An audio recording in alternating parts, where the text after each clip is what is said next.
Let's go to first time call out of Fayetteville, Georgia. Aaron. Aaron, good morning, sir. Welcome to the show. This is one thing I wanted to comment on. I was, how can I say, a statistic. I mean, I grew up without a father. I grew up in New York City in the 80s and 90s. However, I have a love for black people, and I'm always trying to figure out ways on how to empower us. Some of the things I think that you say, like you said something about you had called us animals or something. I was like, how could you say? And I think when this had I he was said that dealing with these blacks are acting like animals. acting like animals, acting Yes. like animals. And do you disagree with that? I don't disagree with it, but what I think is you're kind of sensitive to is the reason why.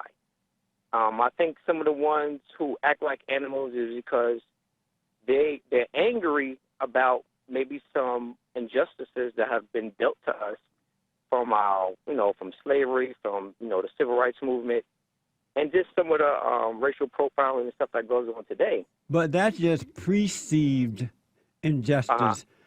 A perceived injustice is not real injustice. It's an illusion that comes from anger. Most, if not all, of these blacks who are acting out and who are Hmm. following people like Farrakhan and T.D. Jakes and others are angry at their mothers and grandmothers, and then they have a yearning Hmm. for their fathers, so they feel unloved. And Farrakhan and others are playing on that by deceiving them in their state of anger and telling them that it's white racism when it's literally not true at all. Right. Like I said, I grew up without my father. I was that person, that young man yearning to meet my father. It was challenging, In what way? especially in a way where my mom my mom was a great mom. Don't get me wrong, but she still couldn't teach me how to be a man. Just some of the things that I would go through as far as maybe going out on my first date with a young lady, or going through puberty, or just how to play football, basketball. So, Did you people feel? shy talk. Did you feel, even though your mother was doing the best she could do, did you still feel that something was missing on the inside of you? Absolutely. Yeah. And And see, um, Aaron, that's what's wrong with Black Lives Matter. That's what's wrong with the average black man or woman, young or old. They have that same empty hole that you had while growing up without your father. And then, but the preachers, the black preachers, the right, black politicians, and others are playing on that anger, right. lying to you, telling you that it's the white man. And so these black people are adding to that anger by hating white folks and only making their lives worse rather than better. Right. Let me tell you, Jesse, I went through a little phase when I first moved to Georgia.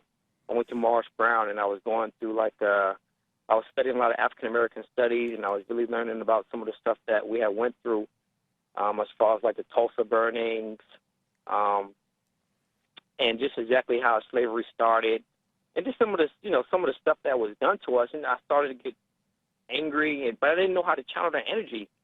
But then I realized, I said to myself, you know what? Me getting angry isn't really going to do anything. The instructor, he was African American, of course, and that's when I started really learning about like how the slave trade started, and how Europeans were looking for wealth, and they came, and we did sell some of our own people, but people people don't understand the whole full thing of slavery. I'm not even going to get into all that Right. because that's a whole other topic to talk about. But the point Um, is, the information they gave you started to make you angry, and you it did, realize you should not be angry about this because it would just right? hurt you. Well, what I think is it's good to know that information, but now you have to channel that energy.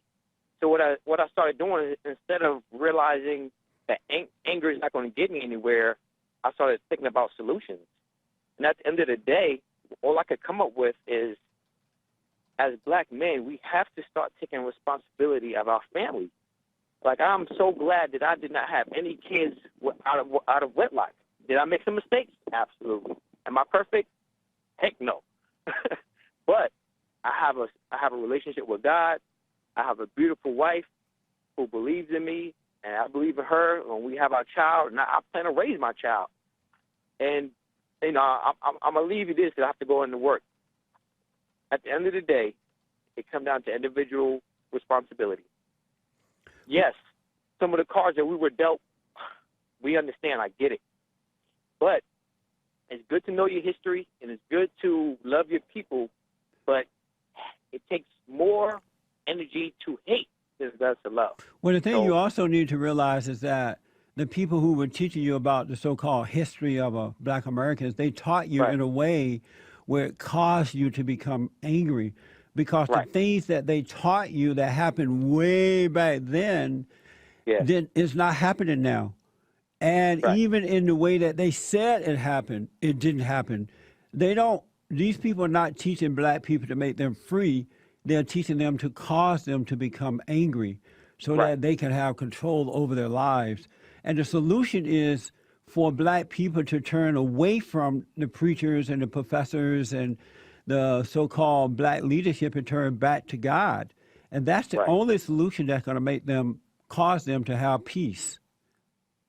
If you don't have a relationship with God, you're gonna be in a world of trouble. Do you have a boy or a girl, your first child? I had a girl. I had a little girl. Oh, man, Her name is congratulations. Talia. Congratulations. Man, I'm so excited. How long you been married? I've been married now a year and a half. How's I that got married going? last April. How's that going? Oh, it's going great. Are you Like, the head of again. your wife? Say it again. Are you the head of your wife? Yes, I'm the head of the household. Yes, No. I'm the head of the household. How about the head of your wife? What do you mean the head? Of your wife? Am I the head? Like, I don't know what you mean. Like, am I above her? Are you the president and she's the vice president? Well, really, my wife won the show. I ain't gonna lie. She run the I mean, don't get show? it wrong. We both won the show. You know, So- any decision that's made, we collaborate. You know, there's no my ways, the highways, nothing like that. So you're not the head of your wife? I'm the head of the household. Yes. No, not the That's the way- household. Your wife is the head of the household. You're Right. supposed to be the head of your wife. Well, I guess I never heard it in that term before. Uh-huh. I've always just kind of heard, you know, the male's supposed to be the head of the household, and But your wife is right next to your side. so you go to church? Absolutely. And the preacher never said, as it does in the scriptures, that the man is the head of his wife and I Christ never is... heard it that way. No, I and- never heard it that way. and I've the- always just heard the head of the household. No, And maybe it's the same thing. I don't know. no, it's not like the I same said, thing. The wife it's is the probably head of not. the house. You run the house while you out working. She keep the Right. house going for you. Gotcha. I got you. But So yes, I guess I am. I would be the head. Yes. but your preacher may be a cowardly preacher, and he's not going to tell you that. I don't know. Like I said, he may have said it and I missed it, but this is the first time I've heard it like that. Yeah, I want you to, when you get a chance, I like read. that. That's pretty good. Yeah, when you get a chance, like that. read Ephesians 5:23. It's in the scripture that the husband is the head of the wife, as Christ is the head of the church, and you are the church. Right. Your body is the temple. You're And, right. and if you don't become the head of your wife, your marriage won't last. True. It's It's been a beautiful time talking to you, but I do have to go into work. let me But ask you you this, will get a call from me frequently now. I got the number. Aaron. When you call me again, I want to ask you about what happened. You said you met you discovered who your father was, and just Yeah, before but I you didn't get met the chance him, to meet him. Yeah, he passed away. How did that feel? Oh man, I couldn't even explain that feeling. I remember the song I was listening to on the way to the funeral. And what was the song? My mind's playing tricks on me. That song, it was a rap song back in. He died in 1988. And what was the I was song? 10. I was 10 years old. I was just so mad because I remember like cleaning up my room and getting ready, and then my uncle came by. He's like, "Oh, your father passed away." I was like, "What?" And he ended up having diabetes real bad, Right. and of course he drank a little bit too much too. So that didn't help anything. And he ended up he had what they call it, gangrene in his leg, and they told him that he should get his leg amputated. He didn't, and he died 2 days later.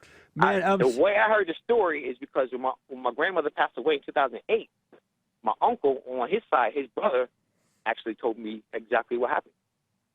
And so it was just like, okay. But You know, I don't really affiliate with his side of the family because for whatever reason my parents wouldn't let me do that, which is a whole nother thing. But anyway, I always said I can do better now for myself. Yeah, you you know? should go and get to know his side of the family now. Yeah, like I try, like I reach out to them, but it's kind of like I talk to some like my cousins on their side via Facebook. But you know that we're adults now, so it's kind of hard to you know.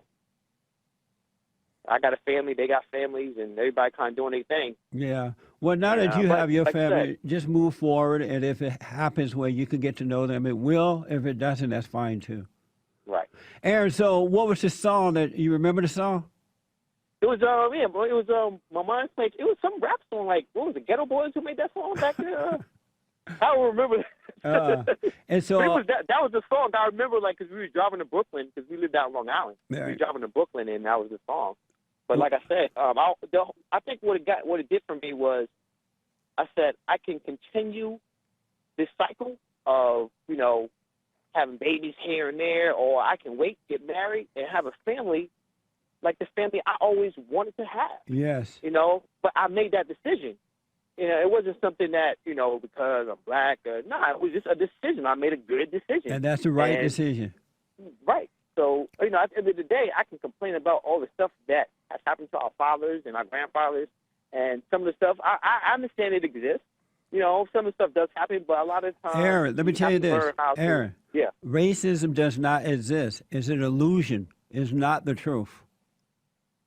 It's a lie. It does not exist. I could agree to disagree with that one. You disagree with that? But no, I won't say I disagree. I mean, don't get me. I really believe that there are some racist people out there. No, they're not. I mean, on both sides. I'm not saying just black or white. I believe, like, it doesn't exist, period.